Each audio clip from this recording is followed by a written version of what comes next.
Hercules មានការលំបាកក្នុងការការពារខ្លួន Hercules បានប្រើ Leber ទី6ដែលប្រែក្លាយដំបងរបស់គាត់ទៅជាសត្វស្លាបដែលបង្កើតជាខ្យល់ដ៏ខ្លាំងមួយបក់កាំបិតត្រឡប់ទៅ Jack វិញកាំបិតបានហោះទៅត្រូវ Jack ហើយបន្តារបស់គាត់ក៏បែកខ្ទេចប៉ុន្តែវាបានបង្ហាញពីផ្នែកពិសេសរបស់ Jack មានការភ្ញាក់ផ្អើលចំពោះឆន្ទៈដ៏រឹងមាំរបស់ Hercules ដោយឃើញគាត់មានពន្លឺពណ៌មាសពេញខ្លួនហើយ Jack ឆ្ងល់ថាតើពណ៌នោះនឹងផ្លាស់ប្ដូរឬអត់នៅពេលដែល Hercules ជួបនឹងសេចក្តីស្លាប់យើងឃើញ Jack កាលពីនៅក្មេងដែលគាត់ត្រូវបានគេតាមទាន់ពេលកំពុងលួចអាហារពីធុងសំរាមគាត់ត្រូវបានម្ចាស់ហាងវាយហើយ Jack ក៏បានឃើញពន្លឺរបស់បុរសនោះពណ៌ក្រហមដែលបង្ហាញពីការព្យាបាទនិងកំហឹងប៉ុន្តែនៅពេលដែល Jack អង្វរសុំអាហារពន្លឺរបស់បុរសនោះក៏ប្រែទៅជាពណ៌ខៀវដែល Jack ស្គាល់ថាវាជាពណ៌នៃឧត្តមភាព Jack បានចាក់ចេញជាមួយនឹងអាហារមួយចំនួនហើយគាត់ត្រឡប់ទៅផ្ទះវិញដោយគិតថាម្ដាយរបស់គាត់នឹងសប្បាយចិត្តគាត់បានទៅដល់ផ្ទះបនដែលពួកគេរស់នៅហើយម្ដាយរបស់គាត់ឃើញថាគាត់បានរងរបួសហើយនាងក៏ព្យាបាលគាត់យ៉ាងលឿនហើយគាត់ឃើញថានាងជាមនុស្សដ៏ស្រស់ស្អាតបំផុតដោយមើលឃើញពន្លឺពណ៌មាសដ៏ភ្លឺចែងចាំងចេញពីនាង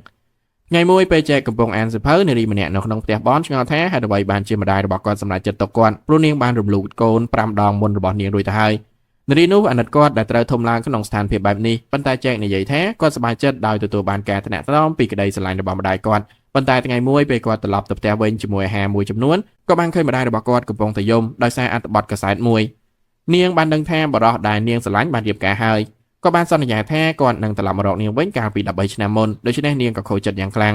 នៅពេលដែល Jack ព្យាយាមលួងលោមម្ដាយរបស់គាត់ដោយនិយាយថានាងក៏នៅមានគាត់ដែរតែនាងស្រាប់តែស្រែកដាក់គាត់ហើយនិយាយថាឥឡូវនេះគាត់គ្មានតម្លៃទេហើយនាងសង្ឃឹមថានាងបានរំលូតគាត់ចោល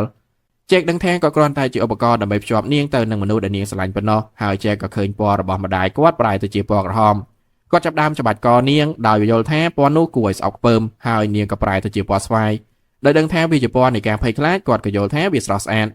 ្ដាយរបស់គាត់បានរួចខ្លួនប៉ុន្តែ Jack បានចាក់នាងចំកញ្ចឹងកដោយប្រាប់នាងថានាងស្អាតបំផុតជាងពេលណាទាំងអស់ត្រឡប់មកបច្ចុប្បន្នវិញ Jack ប្រាប់ Hercules ថានៅពេលដែលមនុស្សស្លាប់វាជាទិដ្ឋភាពដ៏ស្រស់ស្អាតមួយនៅពេលដែលពួកគេទាំងអស់គ្នាប្រែទៅជាការភ័យខ្លាចប៉ុន្តែ Hercules និយាយថានៅពេលដែលគាត់ស្លាប់នឹងមិនមានការភ័យខ្លាចនៅក្នុងខ្លួនគាត់ទេពីព្រោះរឿងតែមួយគត់ដែលគាត់ខ្លាចគឺកង្វះយុត្តិធម៌អ្នកទាំងពីរបន្តការប្រយុទ្ធរបស់ពួកគេហើយនៅទីបំផុត Jack ក៏ត្រូវបានស្ទាក់ជាប់ដោយខ្នងរបស់គាត់ទល់នឹង Big Ben Jack ប្រើកំភ្លើងទំពក់របស់គាត់ដើម្បីរត់គេចខ្លួនប៉ុន្តែ Hercules បានវាយរំលំ Big Ben នោះ Jack អាចតោងជាប់ទំនិចនាឡិកាមួយហើយ Hercules ត្រៀមប្រើ Leber ទី7របស់គាត់មុខនាឡិកាក៏ស្រាប់តែដាច់ហើយ Jack ក៏គប់វាទៅលើ Hercules រំលឹក Jack ថាគាត់មិនអាចរងរបួសដោយសារតែអាវុធមនុស្សបានទេប៉ុន្តែនៅពេលដែលគាត់ព្យាយាមរារាំងវាដៃរបស់គាត់ក៏ត្រូវបានកាត់ដាច់ហើយ Jack បង្ហាញថាគាត់បានកុហកអំពីកាបូបរបស់គាត់ជាអាវុធទេពដោយនិយាយថាវាគ្រាន់តែជាការបោកប្រាស់ដើម្បីឲ្យ Hercules បន្ថយការប្រុងប្រយ័ត្នរបស់គាត់ប៉ុណ្ណោះហើយបង្ហាញថាអាវុធទេពពិតប្រាកដរបស់គាត់គឺស្រោមដៃរបស់គាត់ដោយប្រើគ្រួសមួយគ្រាប់ Jack បានបង្ហាញថាអ្វីដែលគាត់ប៉ះคล้ายទៅជាអាវុធទេពហើយ Ares មានការភ្ញាក់ផ្អើលដោយដឹងថា Jack បានប៉ះគ្រប់យ៉ាងដូច្នេះទីក្រុងទាំងមូលបានคล้ายទៅជាអាវុធ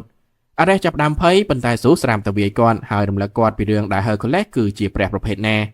Ares ក្រោកឡើងវិញហើយយល់ស្របថាមិត្តល្អរបស់គាត់ Hercules នឹងមិនចាញ់ឡើយទោះបីជាត្រូវបានឡោមព័ទ្ធក៏ដោយតែ Hercules មិនបង្ហាញសញ្ញានៃការភ័យខ្លាចទ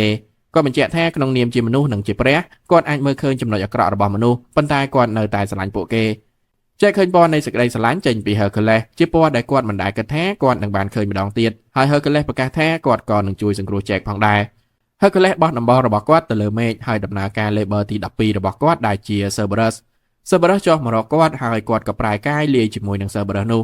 Zeus និយាយថាឥឡូវនេះវាជាការប្រយុទ្ធប្រឆាំងនឹងពេលវេលា Leber នេះមានថាមពលខ្លាំងប៉ុន្តែវាមកជាមួយនឹងតម្លៃ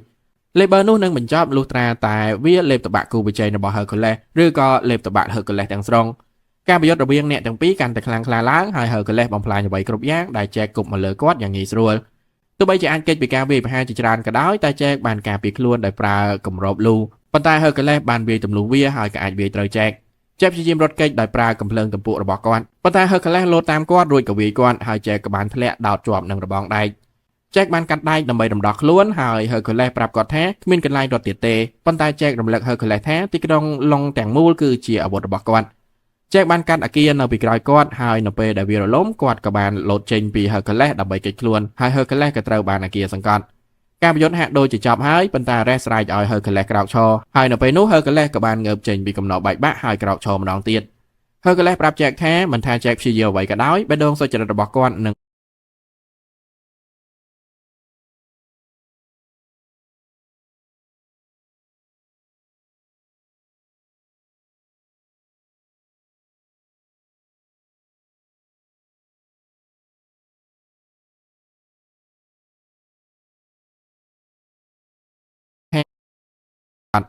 ការប្រយុទ្ធហាក់ដូចជាចប់ហើយប៉ុន្តែរ៉េសស្រែកឲ្យ Hercules ក្រោកឈរហើយនៅពេលនោះ Hercules ក៏បានងើបចេញពីកំណត់បែកបាក់ហើយក្រោកឈរម្ដងទៀត